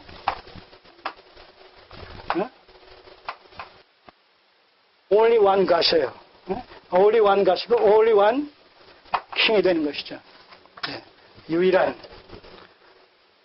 하나뿐인. 그래서 십계명의 1계명이 그래서 나온 거예요. 가나안 땅에 너희들이 들어가서 이제 거기를 정복하고 거기다 신정 왕국을 세워야 될 텐데 이것이 아브라함 언약의 그 총체적인 목표거든요. 가나안 땅에 하나님의 왕국을 세우는 것이에요. 그런데 거기 들어가서 그들이 섬기던 그런 신앙, 우상 숭배적인 어떤 신앙에 물들어가지고 나를 그 중에 하나같이 우상 중에 하나처럼 그렇게 여기서 우상을 섬기듯이 날 섬기면 안 된다. 차별화시켜야 된다.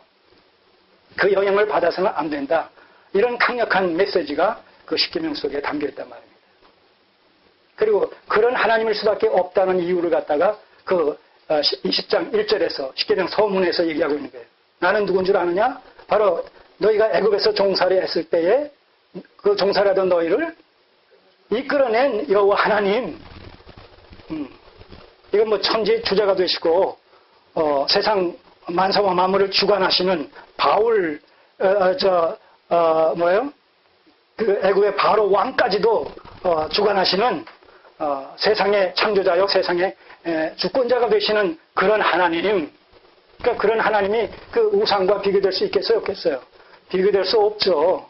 비교될 수도 없고 비교돼서도 아니 되는 그러한 그 창조주 하나님, 유일하신 하나님.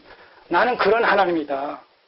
그러니까 나를 그렇게 우상 중에 하나같이 그렇게 여기서 섬기면 안 된다. 그러니까 제2계명이 뭐예요? 유일하신 하나님이라는 그 1계명 이어서 바로 우상 섬기지 말라고 그러잖아요. 우상 중에 하나가 아니라는 것이죠. 우상과 나는 같은 것이 같은 그런 그 맥락 속의 하나님이 아니라는 것이죠. 그러니까 그 다음에 뭐예요? 나를 망령되게 내 이름을 망령되게 일컫지 말라는 거예요. 다 그렇게 연결이 되어 있단 말입니다. 자, 이 한나의 기도는 바로 이런 맥락 속에서 이 구속사적인 어떤 맥락 한나의 기도에 대한 그 의미와 해석을 찾아야 된단 말입니다. 결국 이 한나가 이 불임 아이를 잉태하지 못하는 여인이었잖아요. 그래서 계속 기도하지 않습니까?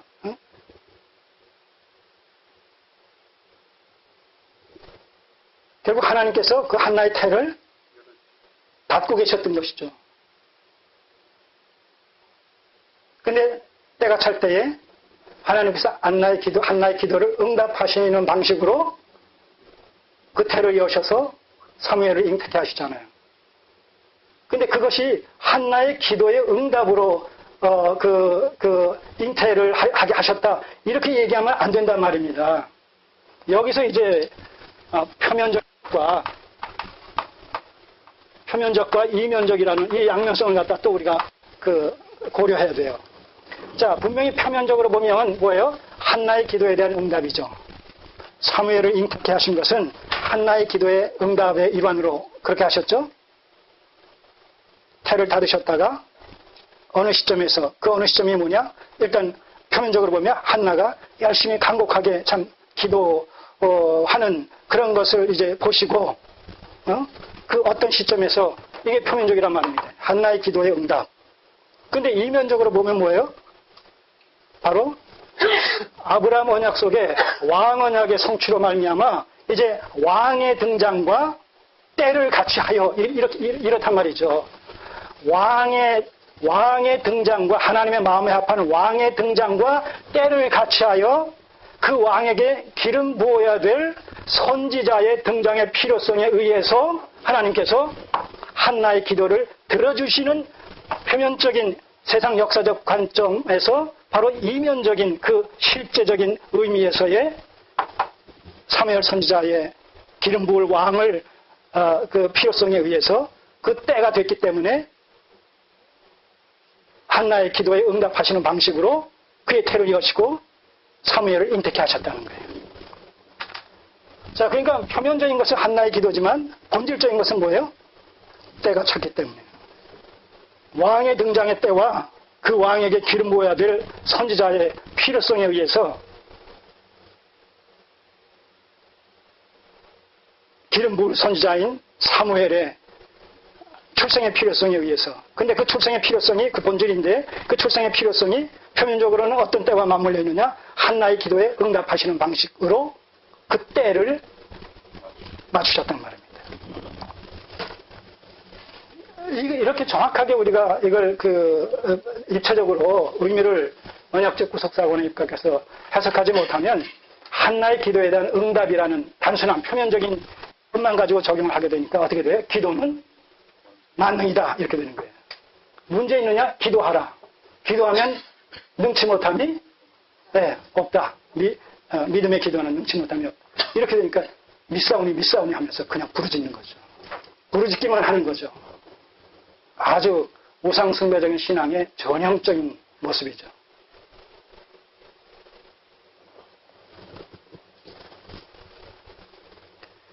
성경은 뭐라고 얘기합니까? 야고보 사도는 정욕을 위해서 하는 기도는 하나님 응답해 주신다고요? 네? 아니요. 한 편만 보면 안 돼요. 성경 전체 속에서 기도에 대해서 우리가 통합적으로 정리를 하고 있어야지 어느 한 부분의 구절의 성경만 가지고 믿음의 기도는 능치 못함이 없다. 그러니까 믿음만 가지고 미싸우니 주옵소서 하는데 또 다른 데 보니까 그 기도가 정욕으로 쓰기 위해서 잘못 구한 기도는 응답해 주시지 않는다는 거예요. 하나님의 뜻대로 드리는 기도, 하나님의 마음에 합한 기도, 이것을 응답해 주시는 것이지. 그러니까 아까 말씀드렸잖아요. 인간의 타락한 본성에서부터 나와지는 그 모든 것을 하나님이 그대로 다 응답해 주신다. 그럼 어떻게 된다고요? 이 세상이? 무슨 판이 된다? 그렇게 될 수밖에 없잖아요. 그런데 기도하는 거 그걸 다 들어주시면 어떻게 되겠어요? 정욕에서부터 나오는 기도, 그냥 대부분이 그런 기도인데 우리의 기도가, 기복적인 기도가 다 그런 기도 아닙니까? 그거 다 들어주시면 어떻게 돼요? 여기가 천국이 아니라 지옥이 되어버리죠. 여러분 그렇게 생각하시지 않았어요? 잘 생각해 보시라고요.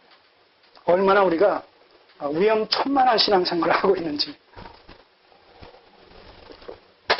성경에 대한 바른 이해가 부족할 때 우리는 자기 속이나 좋을 대로 행할 수밖에 없어요. 옳은 대로. 그것이 오늘 우리의 모습이에요. 자, 그러니까 이제 왕의 필요성의 대두와 왕의 정체성이 이제 뭔가 암묵적으로 시사가 되어지는데 다윗을 향해서 사무엘서로 넘어가게 되면 선지자 사무엘의 등장이라는 이런 그 사건이 소개가 되고 있단 말입니다. 여기서 우리는 뭘 알 수 있느냐?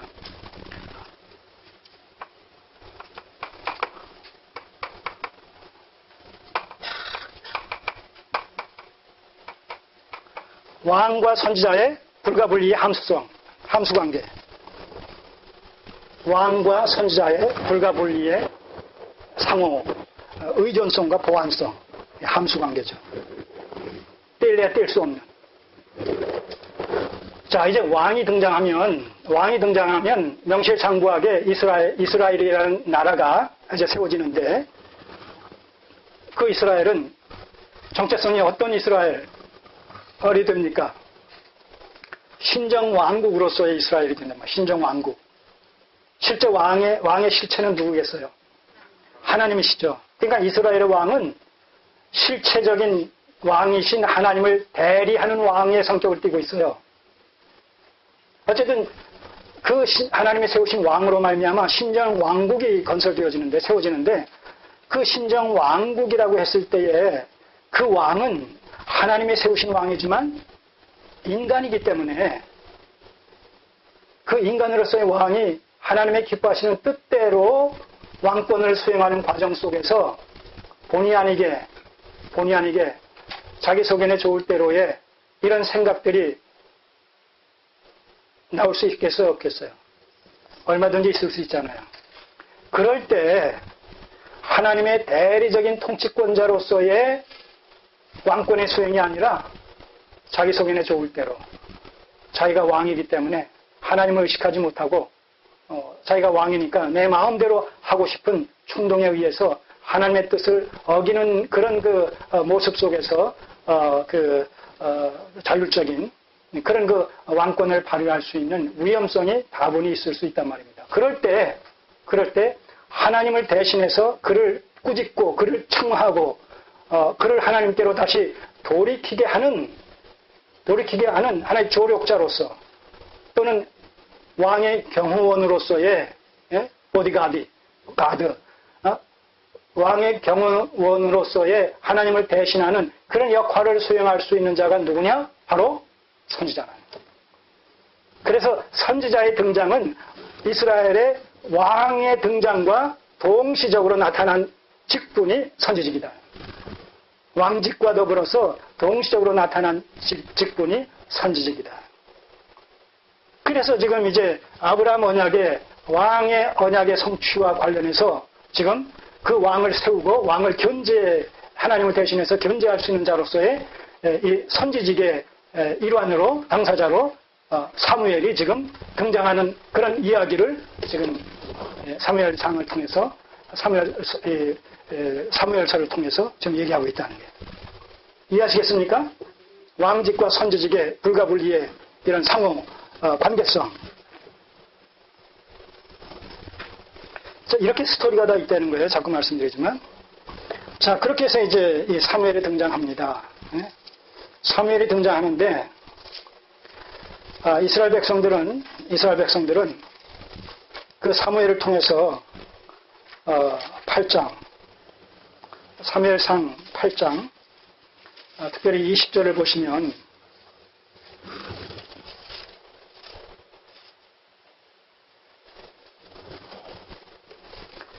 이스라엘 백성들이 그 가나안 땅의 여러 이방 족속들을 보면서 거기에 영향을 받아요. 거기에 영향을 받음으로 말미암아 왕의 필요성을 절감을 하는데 그 왕에 대해서 이방 가나안의 여러 족속들을 지배하고 있는 그러한 시기에, 그러한 이후에, 그러한 성격의 왕을 달라고 얘기합니다.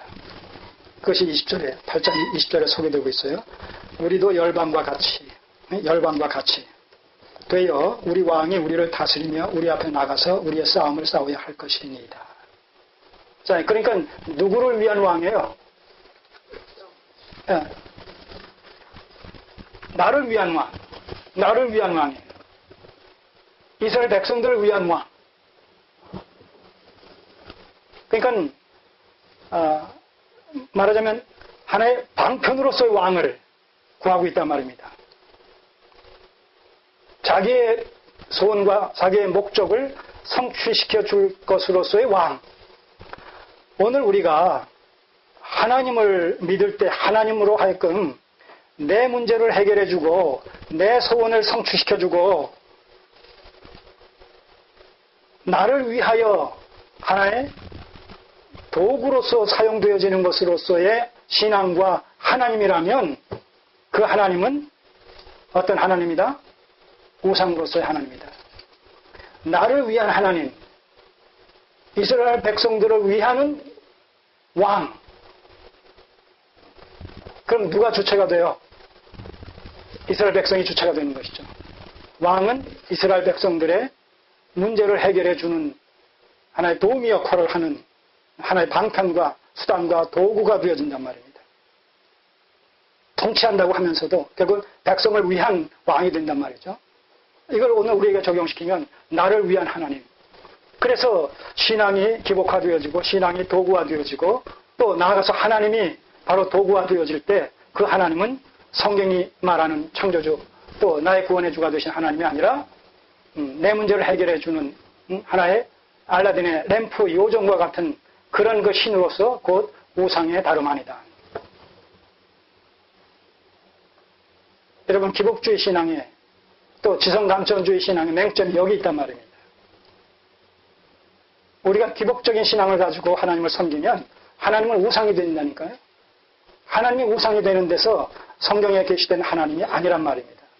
그러나 말로는 하나님이라고 부르짖으니까 또 성경에 계시된 그 하나님이 그 하나님인 줄 착각하니까 열심을 내면 열수록 우리의 신앙은 우리 하나님을 향한 열심은 하나님의 마음에 합한 열심이 아니라 자기 열심이 되어버린단 말입니다. 그래서 나중에 내가 너를 도무지 알지 못하니 내게서 떠나가라. 응? 불법을 행하는 자들아. 이런 최후의 판정을 받을 수밖에 없는 위험성이 다분히 있단 말입니다. 빨리 방향 전환을 해야지. 빨리 우리의 참된 하나님을 찾아야지. 만나야지. 성경에 계시된 그 하나님. 이 이스라엘 백성들은 바로 그렇게 지금 자신들을 출애굽시키시고 아브라함과 약속하신 그 약속의 근거에서 자신들을 출애굽시키시고 가나안 땅을 정복하시면서 지금 이제 하나님의 마음에 합한 왕을 하나님을 대리해서 세워주시고자 하시는 이런 계획하에 지금 이스라엘 백성들을 이끌어가고 계신데 저들은 가나안 땅의 영향을 받아가지고 이방과 같은 열방과 같은 그런 왕을 달라고 자기의 필요에 의한 왕 자기의 필요를 충족시켜 줄 수 있는 그런 왕을 달라고 좀 요구하고 있단 말입니다. 자, 이들의 요구는 하나님의 마음에 합한 왕입니까? 아닙니까? 아니란 말입니다. 자, 여기 손을 놓으시고 신명기 17장.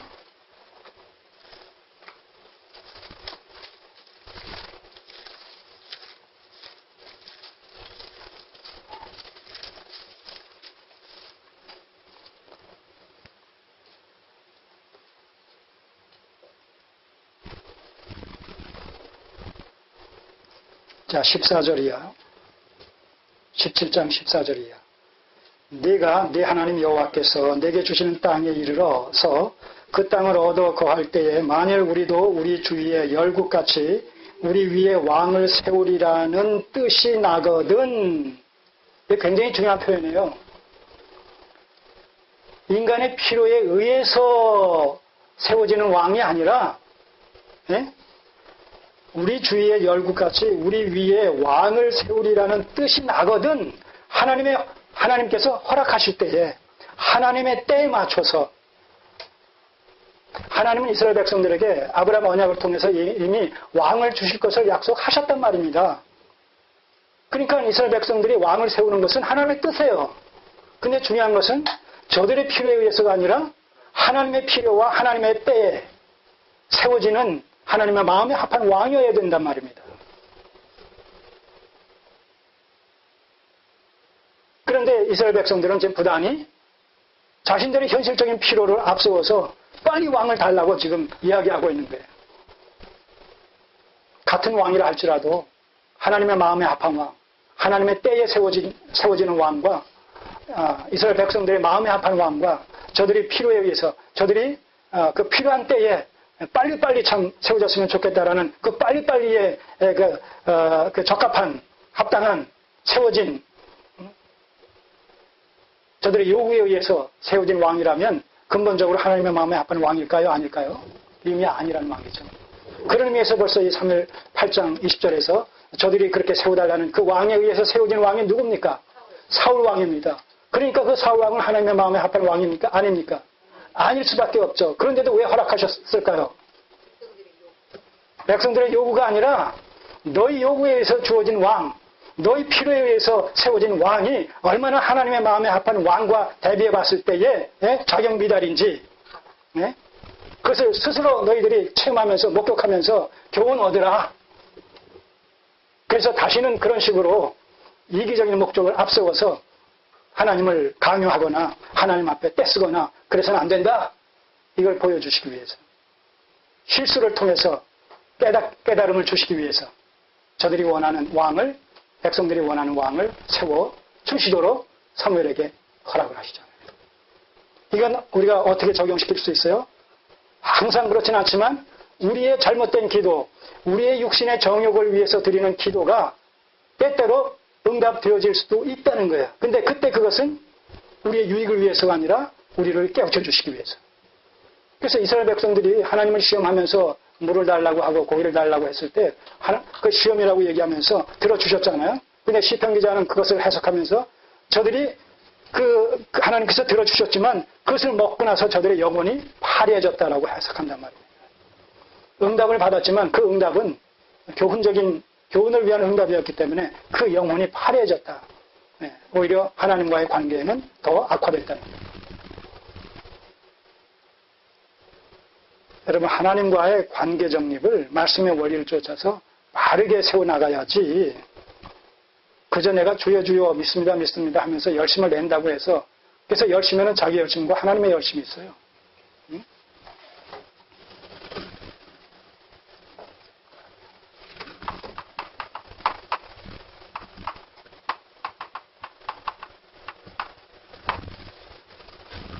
자, 로마서 10장 2절 3절에 있잖아요. 너희가 하나님께 열심히 있으나 지식을 쫓은 것이 아니라 하나님의 의를 모르고 자기의 의를 세우려고 힘써 하나님의 의에 복종치 아니하였느니라.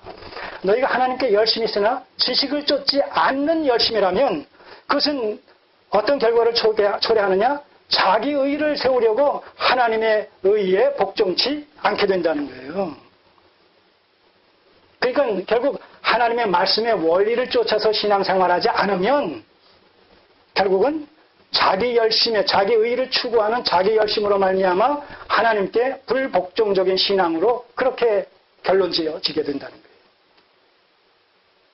여러분, 왜 우리가 성경을 공부해야 됩니까?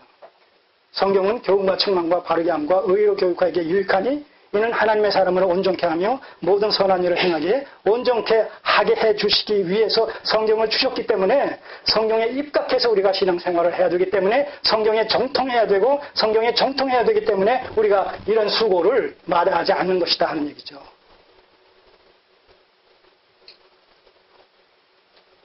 어제도 목회자들 시내에서 한 10여 명이 만났어요.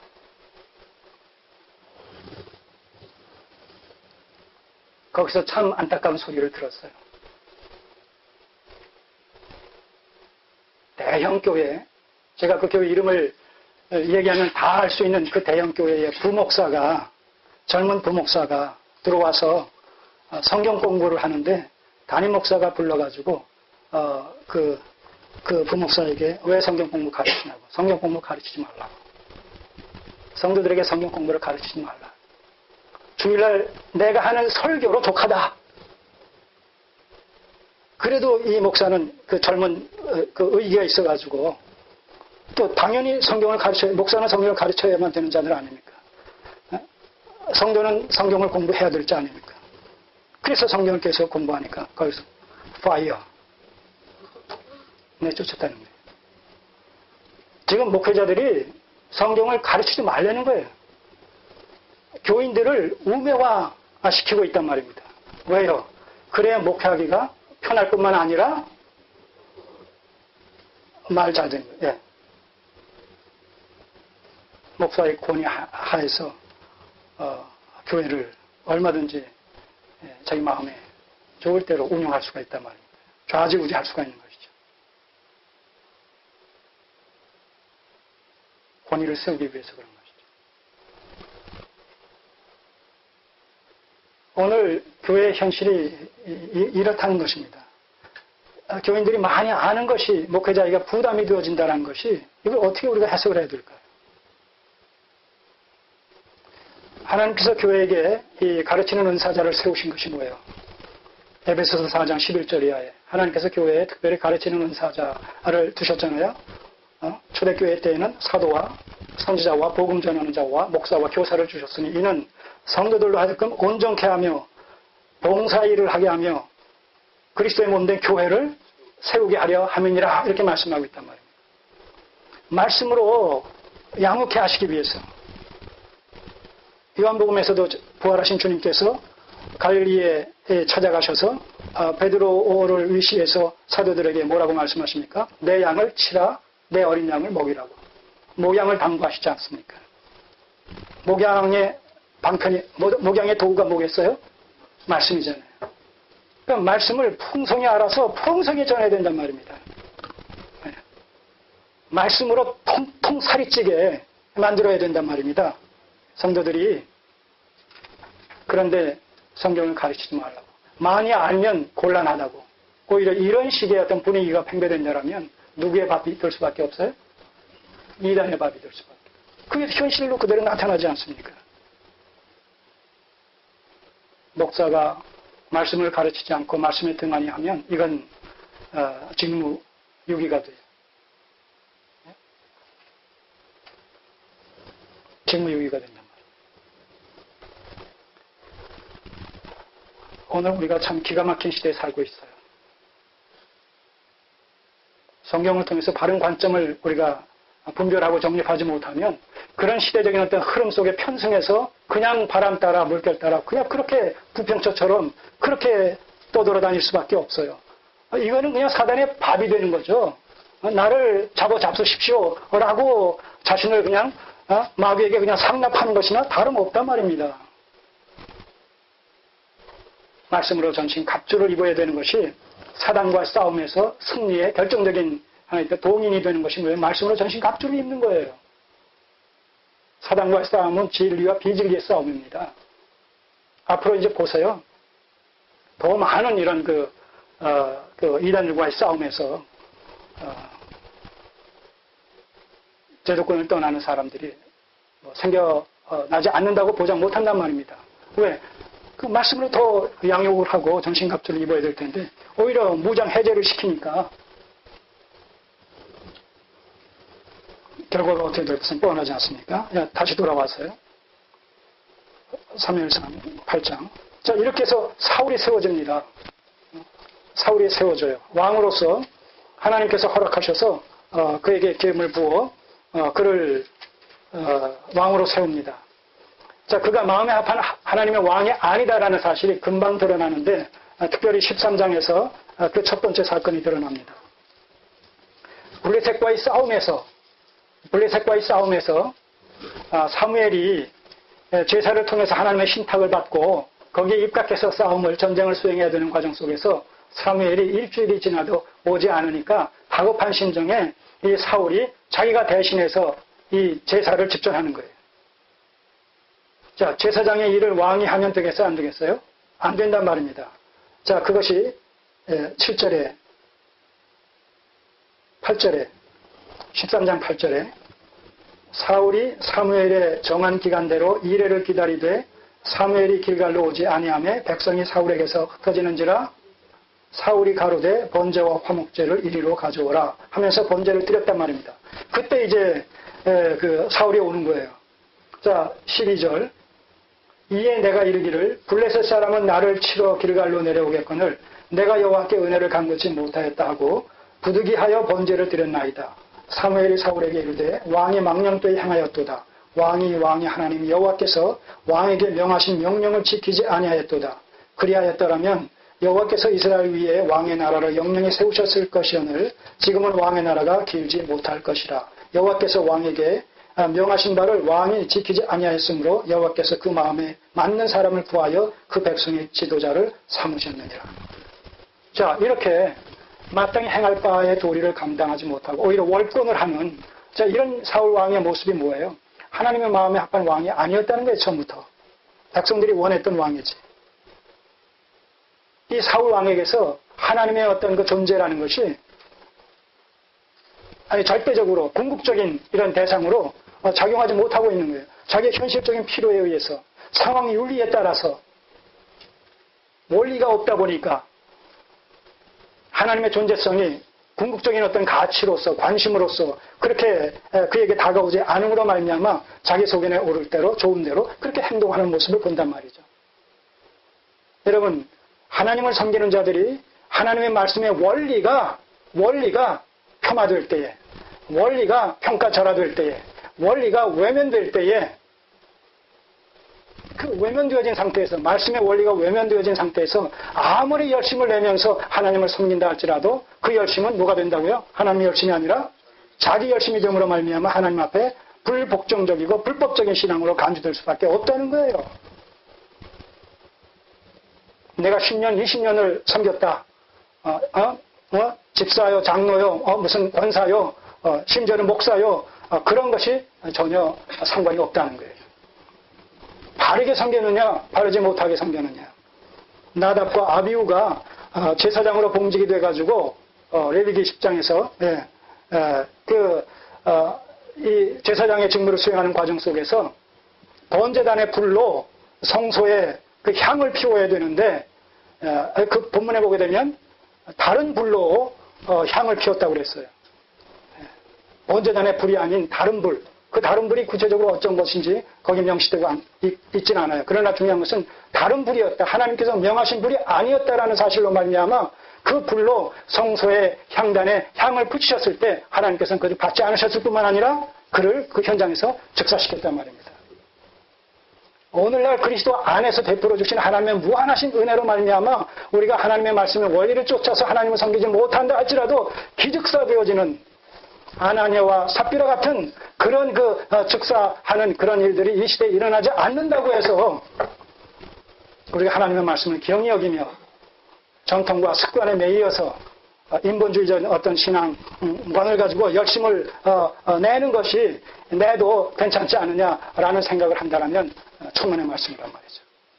그것이 현실적으로는 하나님의 은혜 가운데서 회개할 것을 기다리는 심정으로 그것이 묵인될 수 있을지 모르지만 그러나 하나님의 최후의 심판의 자리에서 낱낱이 다 하나님께서는 판정하신다는 것이죠.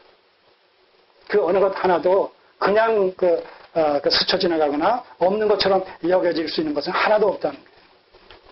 그래서 구원받은 하나님의 백성들이라 할때라도 철저하게 하나님의 말씀에 깊이 접촉되어져서 말씀의 원리를조차 하나님을 바르게 알고 바르게 섬기는 일에 최선을 경주해야 되는 것은 우리 모두에게 요구되어지는 공통적인 이런 의무요, 책임이요, 본분이요, 도리다 하는 것이죠. 자, 일단 여기서 마치겠습니다. 자, 하나님의 마음에 합한 왕 다윗이어야 되는데 이제 그 왕을 등장시키기 위해서 등극시키기 위해서 그에게 기름 부어야 될, 그리고 그 왕의 연약성으로 말미암아 하나님의 뜻을 거스를 수 있는 위험성이 있기 때문에 그때마다 하나님의 신탁을 받아서 그를 견제하고 그를 회개시키고 다시 하나님의 뜻에 맞는 왕권을 수행케 하시기 위한 왕의 경호원으로서의 어떤 역할과 기능을 수행케 하기 위해서 선지직이 왕직과 더불어 동시에 이제 그 전면에 나타나게 된다는 거예요. 이스라엘 역사 속에서. 그런 것과 더불어서 이제 이 선지자 사무엘은 백성들이 원하는 사울 왕을 먼저 세우는데 그것은 저들이 원했기 때문에 세운다라는 것보다도 이스라엘 백성들이 원하는 왕이 얼마나 하나님의 마음에 합한 왕과 견주고 왔을 때 이스라엘 백성에게도 유익하지 않을 뿐만 아니라 하나님의 마음에 합한 왕이 아님으로 말미암아서 참 2% 부족이 아니라 결정적인 이런 그 부족과 불충함과 불순종의 어떤 연속이라는 사실을 이제 깨닫게 하심으로 말미암아서 하나님의 마음에 합한 왕 다윗을 중심으로 그 명실상부한 하나님의 나라를 세우는 일에 일족해 하시기 위한, 그래서 실수를 오히려 계기로 해서 다시는 실수하지 않고 실패하지 않는 그런 그 온전함에 이르게 하시기 위한 그런 하나의 교훈적인 하나의 수단과 방편으로서 그 하나님의 마음에 합하지는 않지만 저들이 원하는 사울 왕을